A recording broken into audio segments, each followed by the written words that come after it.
বাজারে সয়াবিন তেলের ঘাটতি নিয়ে কিছুদিন আগেই তৈরি হয়েছিল হুলস্থুল। এখন লিটারে 14 টাকা দাম বাড়ার পরেই বাজার সয়লাভ সয়াবিন তেলে। সিন্ডিকেটের দৌরাত্ম্যে ঊর্ধ্বমুখী চাল, পেঁয়াজের দরও বেড়েছে, মুরগি, সবজির দামও। নিত্যপণ্যে রোজার মাসের স্বস্তি এখন নিম্ন ও মধ্যবিত্তদের দীর্ঘশ্বাসে পরিণত হয়েছে। মাত্র কয়েকদিন আগেও বাজারে সয়াবিন তেল সংকট।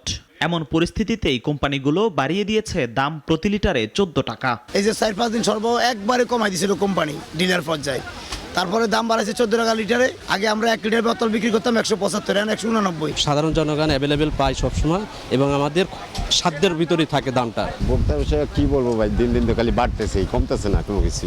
আমার কাছে মনে হইতেছে এটা তেলের কোনো সংকট নাই, কিন্তু সংকটটা কোনো একটা সিন্ডিকেটের হাতে। চালেও থেমে নেই বাড়তির ধারা। মিনিকেট, মোজাম্মেল, নাজিরশাইল সব ধরনের চালেই কয়েক দফা বেড়ে ফের বেড়েছে 2 থেকে 3 টাকা। দেশি পেঁয়াজের দামও এক লাফে 20 টাকা বৃদ্ধি পেয়ে প্রতি কেজি বিক্রি হচ্ছে 50 থেকে 60 টাকায়।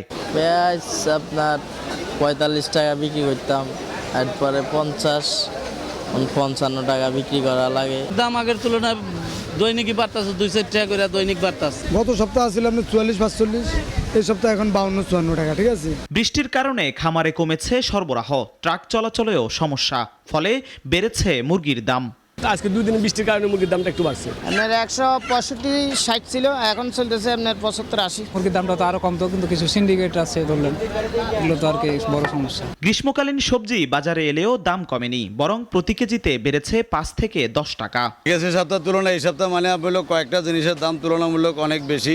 এইভাবে বাড়লে আমরা যারা চাকরি করি আমরা কোথায় যাব? প্রতি তরকারি দাম ওখানে ডেলি দাম বাড়বে, এখন কমার সিজন নাই, কমবো না। সপ্তাহ ব্যবধানে একটি নয়, দাম বেড়েছে একাধিক পণ্যের। তবে সাধারণ মানুষ বলছেন, সিন্ডিকেট ভেঙে এমন একটা বাজার গড়তে হবে যেখানে পণ্যের দাম হবে মানুষের আয়ের সঙ্গে সামঞ্জস্যপূর্ণ।